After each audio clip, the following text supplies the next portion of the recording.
Siapa menyembunyikan pelanggarannya tidak akan beruntung hidupmu. Sekalipun kau kerja siang malam banting tulang, kepala jadi kaki, kaki jadi kepala, rempong nggak orang hidup begitu? Rempong, saudara. Tapi kalau kau mau hari ini bertobat, anak-anak muda jangan simpen dosa. Saya selalu bilang, jauhi itu dunia-dunia malam, dugem-dugem itu dunia gemetar. Ya janganlah ya. Ayo kita datang pada Tuhan, berlutut kepada Tuhan, memberi hidup yang penuh ya di dalam kekudusan dan bilang, ini hidupku Tuhan, aku mau bertobat supaya aku mengalami rancangan keberhasilan dan beruntung, berhasil dan beruntung. I wanna thank you, God. I wanna thank you, Lord, for everything I have. Tuhan, kami percaya kami adalah anak-anak Tuhan. Kami percaya kami adalah anak-anak Allah. Karena itu ajar kami memahami untuk sungguh-sungguh hidup menjadi anak Tuhan. Untuk sungguh-sungguh kami juga boleh menikmati segala berkat dan janji Tuhan dalam hidup kami. Bukan hanya sekedar nyanyian Tuhan, tapi kami mau menghidupi menjadi anak Allah yang layak menerima segala perkenanan Tuhan. Urapi setiap kami, urapi hamba-Mu yang tidak ada apa-apanya. Kami buka hati bagi firman Tuhan. Yang percaya Tuhan di tengah kita memberkati kita. Mari kita akan bersama. Amin. Tepuk tangan buat Tuhan Yesus, saudara. Haleluya. Silakan duduk, Bapak Ibu. Shalom. Iya, puji Tuhan ya. Ini jemaat-jemaat yang rindu untuk beribadah. Amin. Iya, jadi yang telat dapat paling depan ya. Puji Tuhan. Itu yang dibilang yang terakhir menjadi yang terdahulu. Puji Tuhan, Bapak Ibu, hari ini kita akan sama-sama belajar firman Tuhan. Ya, kemarin sudah merayakan Imlek semuanya. Amin. Sudah dapat angpau? Belum? Minta sendiri sama tante dan omo di sana ya, karena di sini tidak menyediakan angpau. Iya, Bapak Ibu, ketika merayakan Imlek, semua manusia itu pasti mau yang namanya mengalami keberuntungan. Amin. Tiap kali kita masuki tahun baru, doa kita supaya kita lebih beruntung lagi, lebih berhasil lagi di dalam tahun-tahun yang ke depan. Tetapi kita percaya bahwa untuk mengalami keberuntungan di dalam hidup ini, maka ada standar atau ada kiat dari Alkitab. Kita harus menjadikan firman Tuhan sebagai tolak ukur untuk mengalami keberuntungan. Ya, setan bisa nggak kasih keberuntungan? Bisa, saudara, setan kasih keberuntungan? Bisa. Pengalaman ya? Kok jawabnya langsung bisa semuanya ya?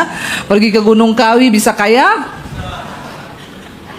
Tolong bersaksi Pak, maju ke sini ya. Ceritakan pengalaman Bapak.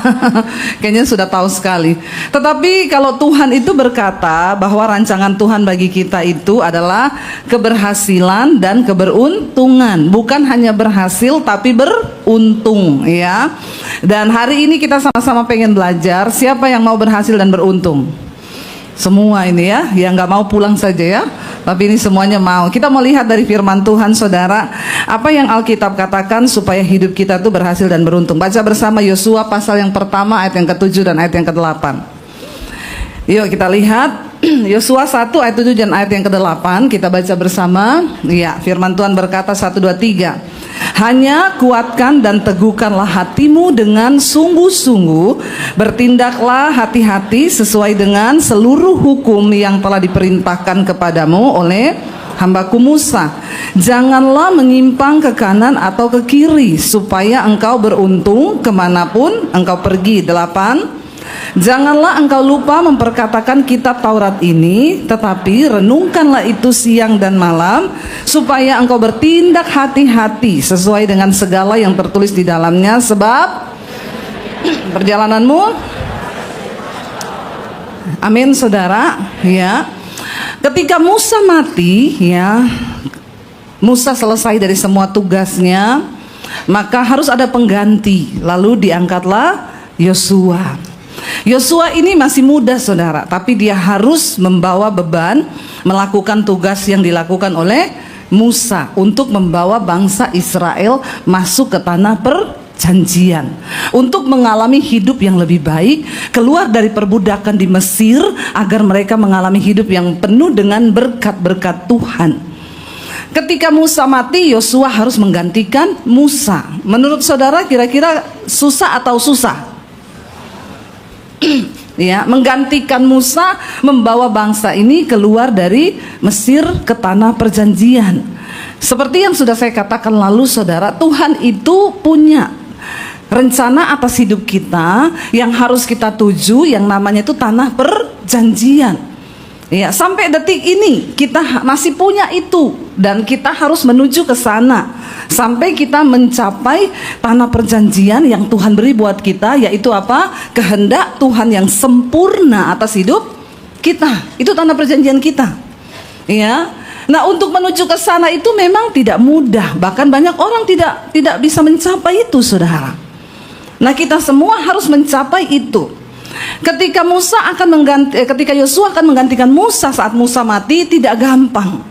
Tapi kita percaya waktu Tuhan panggil kita, maka Tuhan juga kasih petunjuk agar kita sampai kepada rencana Tuhan.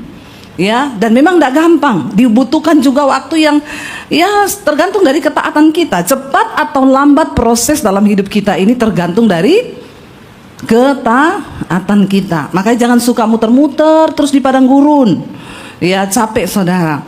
Lalu Tuhan itu memberi satu petunjuk kepada Yosua, Saudara. Kalau kita lihat di sana Tuhan itu panggil Yosua. Ya, dan dia berkata, hambaku Musa sudah mati dan sekarang kamu yang harus menggantikan dia untuk membawa bangsa ini keluar dari tanah perbudakan menuju tanah perjanjian, yaitu ke tanah Kanaan. Lalu ya pasti berkecamuklah dalam hati Yosua, aduh ya, membawa bangsa ini yang tegar tengkuk, yang keras kepala. Musa aja orang yang super. Di Alkitab dicatat orang yang paling lemah lembut itu Musa. Mungkin dia dari Solo. Nih ya, mirip-mirip suami saya. Musa itu paling tercatat. Kenapa Tuhan pilih Musa? Karena dia lemah lembut. Musa itu tidak bisa marah, Saudara. Ya, suami saya juga begitu, kalau mau marah, aku boleh marah enggak? Saya bilang kalau mau marah aja, enggak usah permisi. Ya, masa mau marah permisi, mau marah dulu gitu. Ya, itu orang Solo itu, Saudara. Orang Surabaya juga begitu? Insya Allah. Ya. Jadi Musa itu dipilih Tuhan karena dia sangat lemah lembut. Ya, dan sekali saja Musa marah, waktu dia pukul itu gunung batu. Ya, Tuhan itu ngomong, "Ndak usah kau pukul, arahkan tongkatmu sentuh ke gunung batu itu." Tapi karena Musa emosi dengan bangsa yang keras kepala batu ini, dia nggak mukul itu orang, Saudara. Kalau Musa orang Sulawesi, tongkat itu dia pukul di kepalanya bangsa Israel pasti. Tapi karena Musa orang Solo, dia taruh di gunung itu, dia pukul gunung, Saudara. Air tetap keluar. Tapi karena dia emosi hari itu, Tuhan bilang kamu ndak bisa masuk tanah perjanjian, Saudara. Jadi Musa cuma sampai kalau Saudara pergi ke Jordania tuh, kita ada di Gunung Nebo, itu Gunung Musa. Dia cuma sampai di situ. Di bawah itu sudah tanah perjanjian, bisa dilihat mata. Tapi tidak boleh karena dia emosi, ya. Nah, Yosua ini melihat semua kejadian itu, lalu dia ini mau menggantikan Musa, membawa bangsa ini keluar. Ya, pasti berkecamuk di pikirannya, tapi Tuhan itu bilang begini. Hanya Tuhan bilang apa? Kuatkan dan teguhkanlah hatimu, dengan sungguh-sungguh bertindaklah hati-hati sesuai seluruh hukum yang telah diperintahkan kepadamu oleh hambaku Musa. Jangan menyimpang ke kanan atau ke kiri, supaya perjalananmu apa? Beruntung, ya, kemanapun engkau pergi. Jadi kalau kita mau beruntung dalam hidup ini, ndak usah tunggu pas Imlek. Ya, terus jangan nyapu loh, ya. Nanti kalau kamu nyapu di hari Imlek, nanti itu rezekinya ikut kesapu. Ya, kayak Tuhan tuh bodoh loh, ya. Masa rezeki ikut kesapu? Rezeki itu enggak pernah tertukar.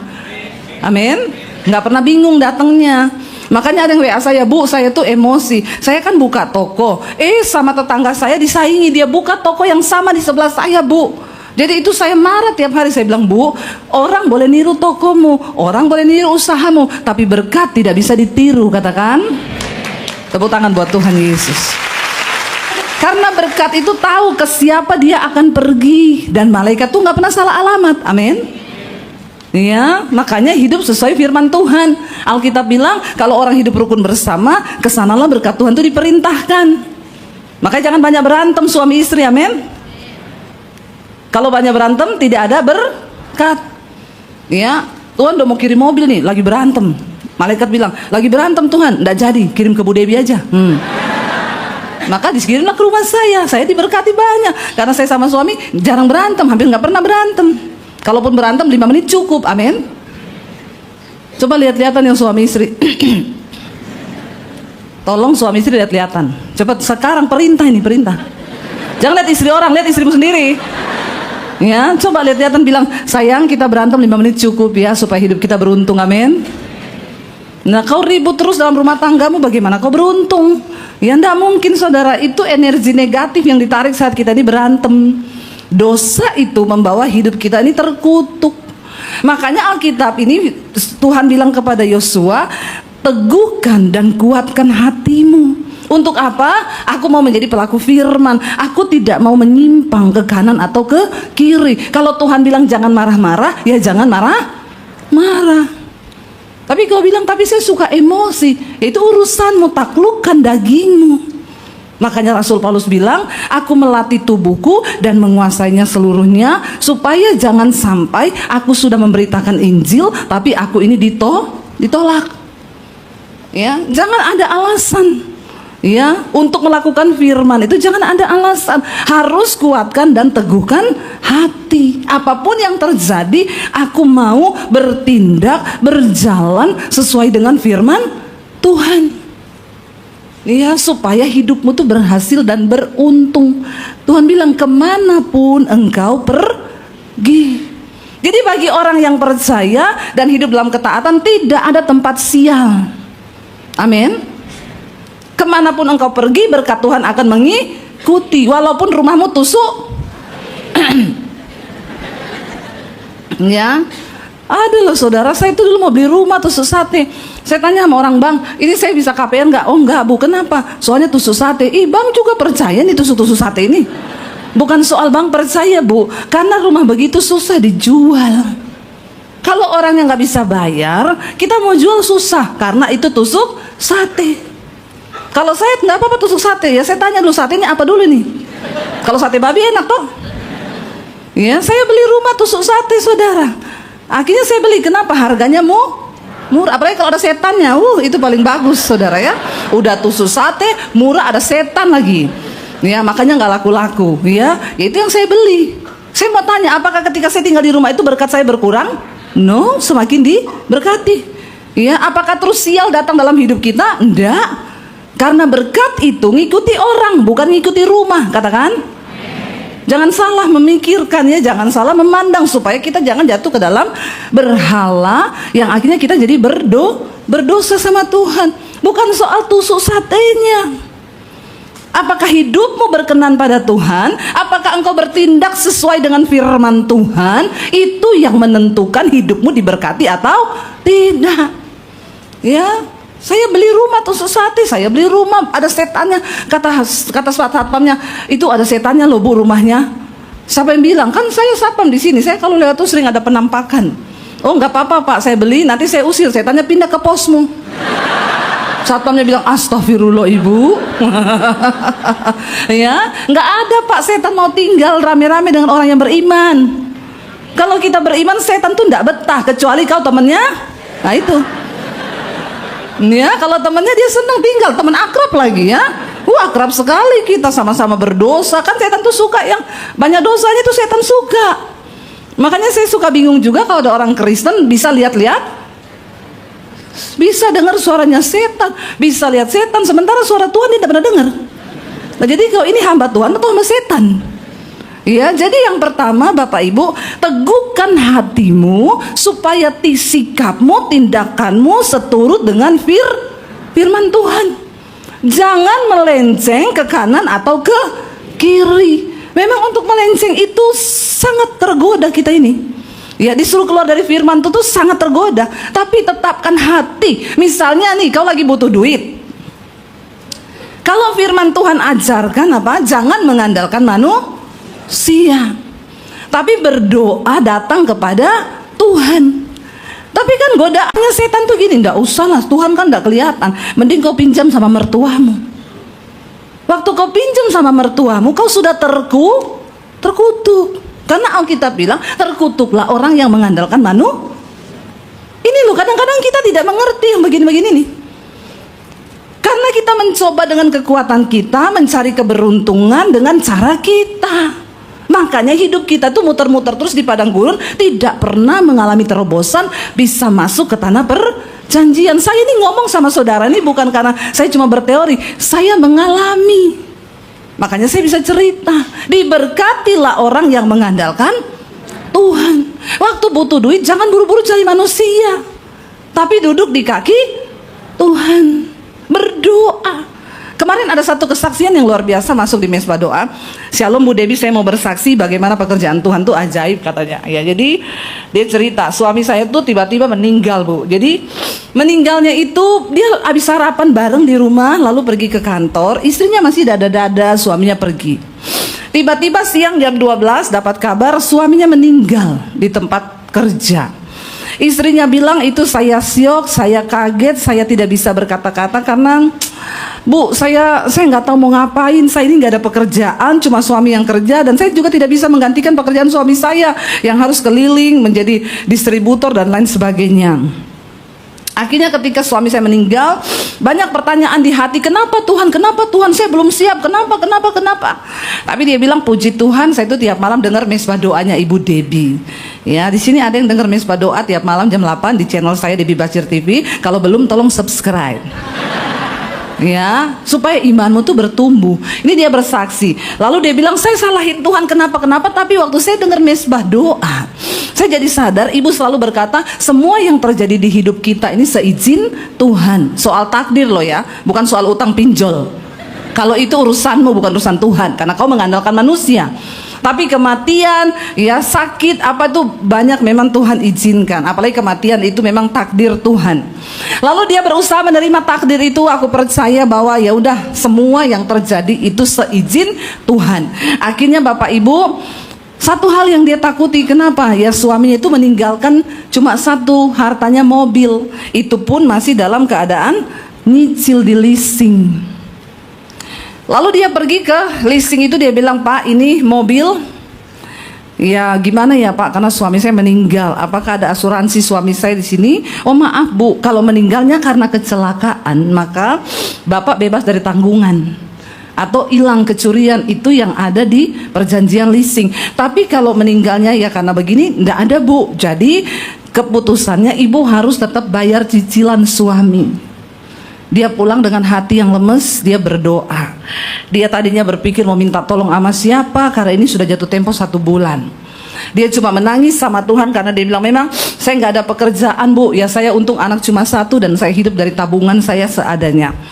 Lalu berjalannya waktu dia cuma bisa menangis, angsuran jatuh tempo 2 bulan. Tapi satu kali dia bilang ketika saya dengar khotbah ibu, saya nangis di kaki Tuhan Bu. Saya minta ampun sama Tuhan kalau saya sudah menyalahkan Tuhan, bahkan saya mencoba mengandalkan manusia. Dia bilang, Tuhan, aku cuma serahkan masalah mobil ini. Kalau Tuhan kasih jalan keluar, yang seperti apapun aku tidak bisa bayangkan, karena di depanku nggak ada jalan keluar. Itu namanya jalan buntu. Tapi Kak, aku berjanji kalau Tuhan tolong aku mau bersaksi. Itu janjinya. Tiba-tiba saudara, abis dia berdoa malam itu dia dijamah Tuhan, dia nangis sama Tuhan. Besoknya dia tergerak untuk kembali ke leasing, mempertanyakan karena sudah 2 bulan belum bayar. Dia datang ke leasing, ketemu dengan orang, dan orang yang berbeda saudara, ketemu sama dia dan oh iya Bu, sebentar ya Bu. Dia bilang ini kayaknya ibu sudah datang dulu ya. Sudah, dan keputusannya begini, sebentar ya Bu. Tiba-tiba dia dipanggil dan orang itu bilang begini, oh oke Bu, ini ya sudah saya pelajari, ternyata ya ini bisa, ibu nggak usah bayar lagi, dan udah mobil tuh dianggap lunas karena suami ibu udah meninggal. Dan ini Bu, ya buat suami ibu sudah meninggal, ibu dapat pesangon. Dia bilang gini, tepuk tangan dong buat Tuhan. Saudara ya, kadang-kadang Tuhan tuh aneh-aneh ya. Kita bahkan tidak bisa mikir jalannya Tuhan. Dia bilang, Bu, saya sudah pernah pergi. Kemarin itu dia bilang saya datang ke leasing itu dengan niat apa? Mau balikin itu mobil. Karena sudah 2 bulan menunggak, tidak ada jalan. Waktu saya mau balikin mobil, tiba-tiba Tuhan berperkara, malah dapat pesangon, dan itu uang bisa dipakai untuk usaha kecil-kecilan yang menopang keluarganya. Tuhan ajaib nggak saudara? Ya, itu yang dimaksud dengan orang-orang yang mencari Tuhan, mengandalkan Tuhan. Saya juga kemarin, saya kemarin baru landing dari Riau, begitu turun langsung datang ke ucapan syukur, ibadah ucapan syukur. Ada orang buka satu usaha. Dia bilang, kenapa saya undang Ibu Debbie? Karena orang ini saudara pernah telepon saya jam 1 malam. Bu, tolong doakan Bu. Bagaimana ini saya sudah nggak tahu. Tiba-tiba partner bisnis saya memutuskan hubungan kerja sepihak, dan saya ini disuruh kembalikan kongsiannya. Kalau sampai besok saya tidak kembalikan, Bu, itu jumlahnya miliar, saudara. Kalau sampai besok saya tidak balikan, Bu, maka saya akan dilaporkan ke polisi. Terus saya bilang, kapan, Bu, batas terakhirnya? Besok jam 10. Saya bilang, Ibu nggak ada waktu yang lebih singkat lagi telepon ke saya begitu? Maksudnya, ya saya coba deh, Bu, saya coba sama teman-teman saya tawari ke teman-teman saya, dia kirim company profile perusahaannya, saya kirimi beberapa teman, semuanya menolak. Maaf ya Bu Debbie, saya bukan apa-apa, saya takut join-joinan yang begitu itu. Bapak cuma kembalikan aja nih uang kongsian temennya, nanti Bapak ikut kerja sama. Oh enggak, saya enggak bisa. Dia bilang, Bu Debbie ada uang enggak? Ya saya sih ada ya, tapi kalau saya kasih ke Ibu, terus anak-anak sekolah Alkitab saya makan apa? Terus saya pelayanan itu buat apa? Nggak bisa, Bu, saya nggak bisa campur-campur pelayanan dengan bisnis-bisnis begitu. Jadi Bu, malam ini saya cuma bisa berdoa, harapkan Tuhan, karena dalam seperberapa detik Tuhan sanggup melakukan mujizat. Saudara tahu, malam itu saya juga nggak bisa tidur. Saya bilang sama suami, kasihan banget dia ya, karena saya juga kenal ibu ini. Lalu ya udah kami berdoa, dia nangis malam itu, saya berdoa lewat telepon, saudara. Besoknya jam 12 siang dia WA saya, Bu Debbie, puji Tuhan. Ini tadi malam nih baru nangis-nangis, cari uang miliaran. Tiba-tiba jam 12, puji Tuhan. Bu, gimana ceritanya? Saya telepon, sudah ada Bu uangnya. Tadi jam 11 sudah ditransfer semua ke orangnya. Ibu gimana? Jadi Bu, tadi pagi itu saya bangun, abis kita berdoa tadi malam jam 2, kayaknya jam 2 pagi. Ya pagi-pagi saya bangun, saya langsung mandi. Tiba-tiba Tuhan taruh di benak saya ada satu orang yang sebelumnya saya tidak terlalu kenal dekat, tapi Tuhan taruh dia di hati saya. Saya pergi gitu ketemu dia dan istrinya, saya curahkan semua isi hati saya kasih lihat company profile perusahaan saya. Mereka berdua itu percaya, dan bapak itu ngomong, saya tadinya nggak mau percaya karena saya sudah banyak kali ditipu orang ngajak-ngajak kongsian, tapi nggak tahu ya, sama ibu itu saya nggak bisa menolak, katanya kayak hatinya itu ada yang ngomong transfer sekarang. Dan kemarin saudara, saya sudah pergi doa ucapan syukur, kantornya gitu langsung 4 ruko ya, besar sekali. Dan puji Tuhan, dia bilang, puji Tuhan Bu, sekarang sudah orderan masuk semua. Dan orangnya itu juga bukan orang Kristen yang tolong dia. Kemarin ikut ibadah bersama, dia bilang, saya senang banget ketemu ibu, karena saya juga sering nonton khotbahnya ibu, padahal bukan Kristen, saudara. Tapi saya bilang di situ, saudara ya, kalau kita mau berjalan sesuai dengan firman Tuhan, cuma berapa detik loh itu, dari malam jam 2 dan besok pagi udah menjatuh tempo. Waktu Tuhan turut bekerja, engkau akan melihat Tuhan bikin usahamu berhasil dan beruntung. Ini kisah-kisah nyata yang saya saksikan, dan puji Tuhan, Tuhan izinkan saya bisa ketemu orang-orang ini dan melihat. Lalu di sana dikatakan, saudara, yang kedua, Tuhan bilang begini sama Yosua, jangan engkau lupa apa? Memperkatakan kitab Taurat ini. Dikatakan, janganlah engkau lupa memperkatakan, tetapi renungkanlah itu siang dan malam, ya, supaya engkau bertindak hati-hati dengan segala yang tertulis di dalamnya. Sekali lagi kita diingatkan Tuhan untuk ayo, kalau perlu engkau catat firman itu di hatimu, perkatakan siang dan malam. Supaya apa? Supaya kalau kita renungkan, kita perkatakan, kita ini bertindak benar-benar hati-hati, jangan gegabah, jangan ceroboh. Karena saya percaya berkat, kesuksesan, keberuntungan, keberhasilan itu buah dari taburan perkataan kita dan perbuatan kita, saudara. Kalau engkau memperkatakan firman, maka firman itu akan bekerja di dalam hidupmu. Karena Alkitab berkata, firman Tuhan itu seperti emas yang dimurnikan dalam peleburan dapur api. Dan Tuhan berkata, tidak ada satupun dari firman Tuhan itu yang gagal, dan dia akan melaksanakan apa yang disuruhkan Tuhan kepada firman itu. Hanya kita ini nggak layak atau tidak untuk menerima semua janji Tuhan itu. Makanya hari ini ayo rajin-rajin memperkatakan firman Tuhan. Ya, kalau takut berkatakan dalam nama Yesus, roh yang ada padaku lebih besar dari segala roh yang ada dalam dunia ini. Amin. Waktu saudara mau marah, perkatakan jangan marah, karena firman Tuhan berkata amarah itu mengerjakan sesuatu yang tidak berkenan kepada Tuhan. Amin. Jadi kita nggak jadi orang yang meledak-ledak, kepahitan, emosi, akhirnya berantem sama keluarga, ndak omongan, karena kita dikuasai oleh marah. supaya kita bertindak hati-hati. Coba saudara hafalin satu ayat setiap hari. Saya yakin hidupmu pasti berubah. Amin. Hafalkan firman Tuhan itu. Lalu kita melihat di sini, sebenarnya yang seperti apa yang disampaikan perintah itu kepada kita. Buka Ulangan 30 ayat yang ke-11 ya, sampai 16. Ulangan 30 ayat 11 sampai ayat 16 kita baca. Ya, jangan bilang susah ya, melakukan perintah itu susah, melakukan firman itu susah ya. Kita baca 1, 2, 3. Sebab perintah yang kusampaikan kepadamu pada hari ini tidaklah terlalu sukar bagimu dan tidak pula terlalu jauh. Melakukan firman itu tidak sukar asal kita mau. Tapi banyak orang Kristen tidak mau jadi pelaku firman, cuma mau jadi pendengar aja. Dibilang jangan berzina, ya, dibilang jangan merokok, dibilang jangan kepahitan. Terus ngapain engkau berkata kau Kristen kalau kau tidak dengar-dengaran dengan firman Tuhan? Sebab dikatakan perintah itu yang kusampaikan kepadamu pada hari ini tidak terlalu sukar. Dan apa di sana dikatakan? Juga tidak pula terlalu jauh. Tidak di langit tempatnya, baca bersama. Ya, tidak di langit tempatnya, sehingga engkau berkata, siapakah yang akan naik ke langit untuk mengambilnya bagi kita dan memperdengarkannya kepada kita supaya kita melakukannya. Firman itu bukan di langit, saudara. Firman itu hari ini ada bersama-sama dengan kita, yaitu Alkitab yang menjadi firman Tuhan. Tuhan gak suruh sesuatu yang gak ada.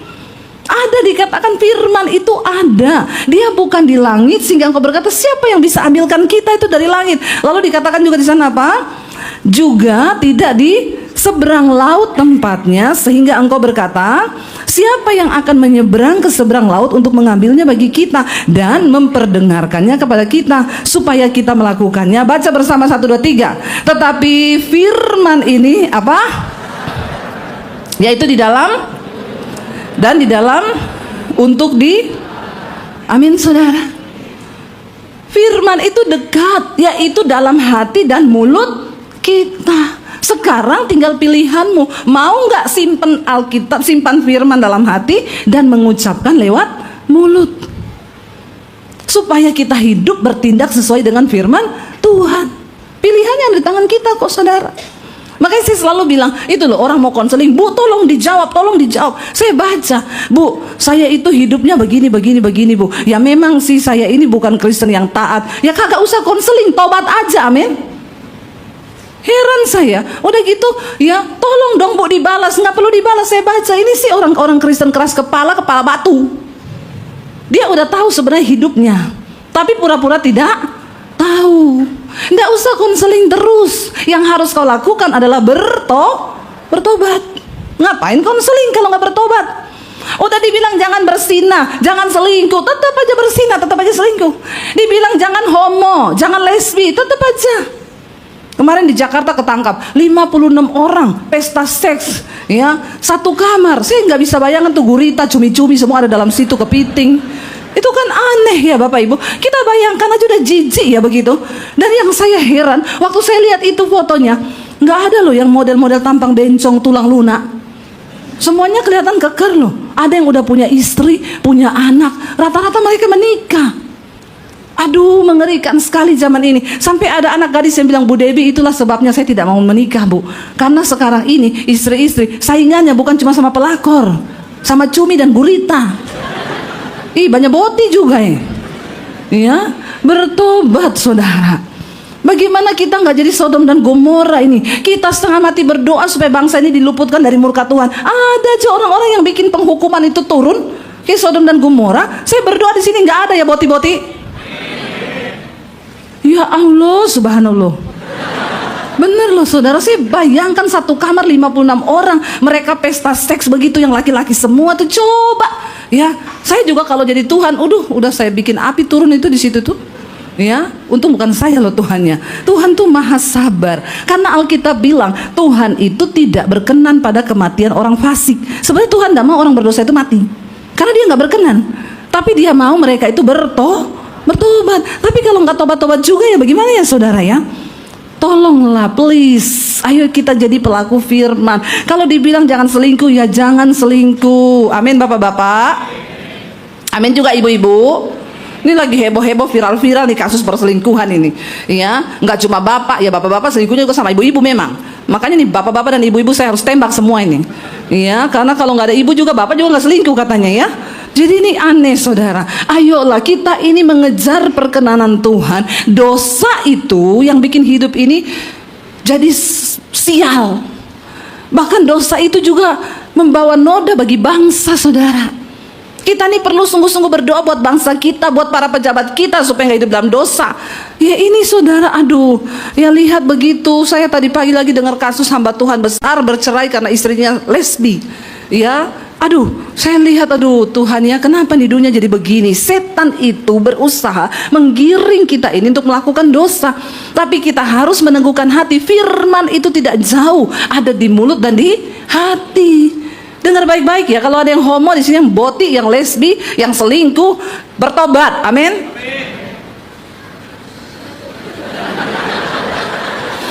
Yang amin satu tuh ini mantap ya. Ambil sepeda di bawah ya. Hadiah buat kamu. Tapi kayaknya dia belum menikah kan? Oh belum ya. Jangan-jangan pacarnya pernah diselingkuhin. Oh enggak juga. Puji Tuhan, kau cari pasti dapat yang terbaik dari Tuhan. Ya jangan bermain-main dengan dosa. Firman itu tidak jauh. Yang terakhir sudah waktunya hampir habis nih ya.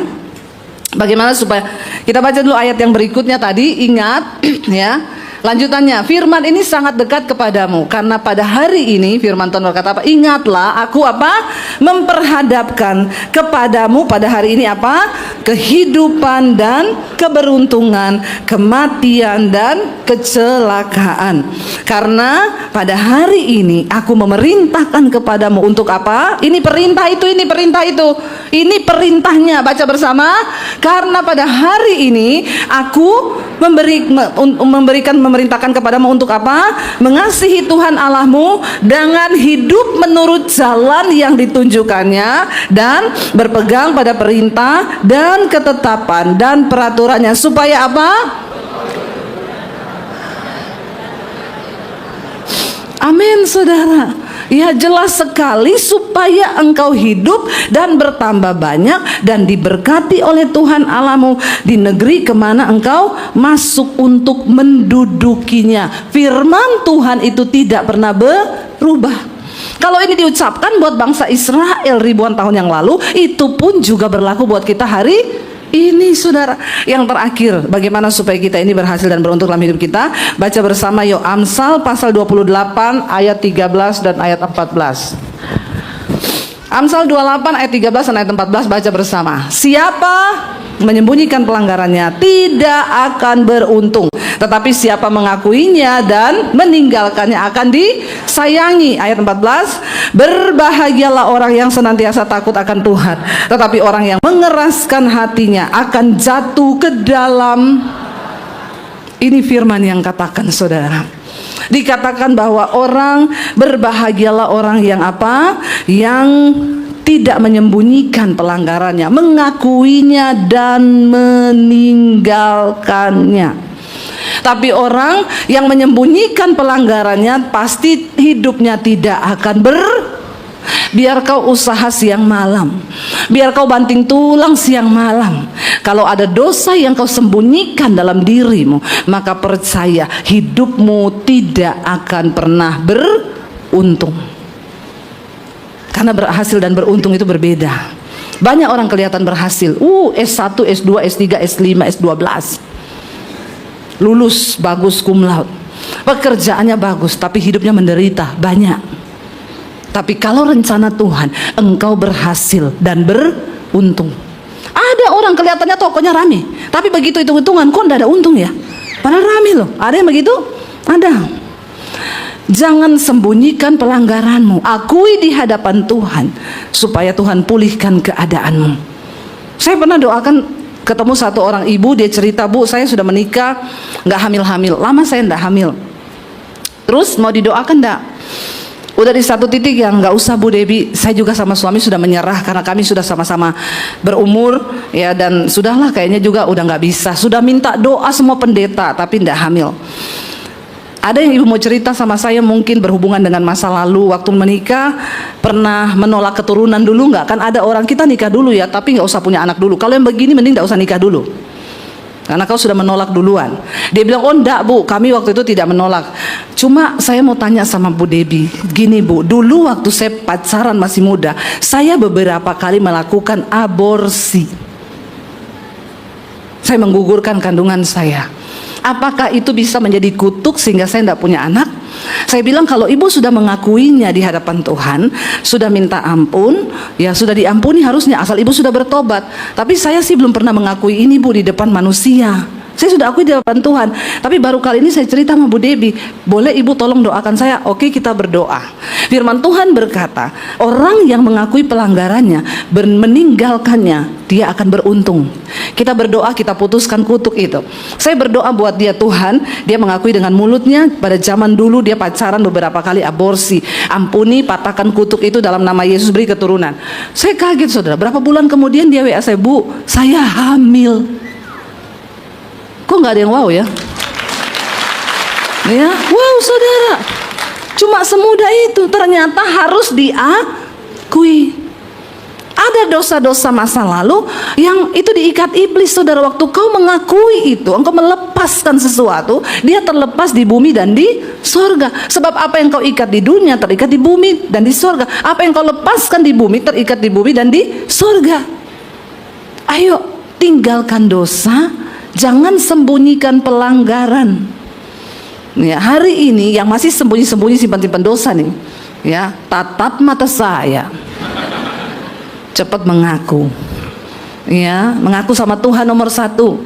Ya, yang kedua, kalau kau punya pembimbing rohani atau siapa, minta didoakan. Ya, kalau ya sebenarnya sih akui sama istri ya. Tapi waduh nanti ribut ibu kami ya. Yang ada saya bukan mati karena waktu Tuhan, tapi mati karena waktu istri nih ya. Ya, tapi seperti yang pernah saya saksikan saudara, ada seorang pejabat yang divonis dokter tinggal 6 bulan hidupnya, lalu dia ketakutan mau mati, lalu dia berdoa, Tuhan aku mau bertobat, kasih aku kesempatan hidup, aku mau bertobat, aku harus mulai dari mana karena dosaku itu banyak. Ya, dia bilang, saya dengar Tuhan ngomong audible bu di telinga saya, kalau kamu mau dipulihkan, disembuhkan dan mau ya Tuhan berkenan, cuma satu, akui dosamu kepada istrimu. Wah, di situ dia seperti disambar halilintar, karena simpenannya banyak, dosanya banyak. Tapi dia bilang begini, saya ndak ngaku mati, ngaku juga. Jadi sama-sama mati. Ya udahlah, sama-sama mati, ya ngaku aja. Dia panggil istri, dia kumpulin keluarga besar. Dia bilang, umur saya tinggal 6 bulan. Saya mau membereskan hidup saya. Saya tuh banyak dosa, saya punya simpenan, saya begini. Dia cerita semua. Dia ajak istrinya keliling kota. Di situ ada satu perempuan, di sini satu, di situ satu, di sini satu, di situ satu. Banyak saudara, banyak. Dia sampai istrinya bilang, saya nggak sangka dia itu. Ya, tapi waktu dia mengaku dosa saudara, ya memang heboh semuanya. Istrinya pun heboh. Ya, memang kejujuran itu menyakitkan. Tapi lebih baik daripada kau terkungkum, karena iblis itu licik. Dia ingin mencengkram engkau dalam dosa. Waktu dia mulai pengakuan, hidupnya damai, hatinya damai. Dia mulai nonton khotbah-khotbah, dengerin khotbah saya di YouTube, hatinya dipulihkan. 6 bulan lewat enggak mati. Ya, 1 tahun enggak mati, 2 tahun enggak mati, sampai sekarang enggak mati-mati. Ya, justru Tuhan sembuhkan dia. Sekarang hidupnya berdampak, dia bikin persekutuan doa, dia undang semua teman-temannya, saudara. Bahkan saya sering diundang khotbah di situ. Inilah hidup. Dan Alkitab tuh nggak pernah bohong. Siapa menyembunyikan pelanggarannya, tidak akan beruntung hidupmu. Sekalipun kau kerja siang malam banting tulang, kepala jadi kaki, kaki jadi kepala. Rempong nggak orang hidup begitu? Rempong saudara. Tapi kalau kau mau hari ini bertobat, anak-anak muda jangan simpen dosa. Saya selalu bilang, jauhi itu dunia-dunia malam, dugem-dugem itu dunia gemetar. Ya janganlah ya. Ayo kita datang pada Tuhan, berlutut kepada Tuhan, memberi hidup yang penuh ya di dalam kekudusan dan bilang, ini hidupku Tuhan, aku mau bertobat supaya aku mengalami rancangan keberhasilan dan beruntung. Berhasil dan beruntung. Saya berdoa semua jemaat yang hadir hari ini mengalami rancangan keberhasilan dan keberuntungan. Tepuk tangan buat Tuhan. Saya undang para imam musik maju ke depan. I wanna thank you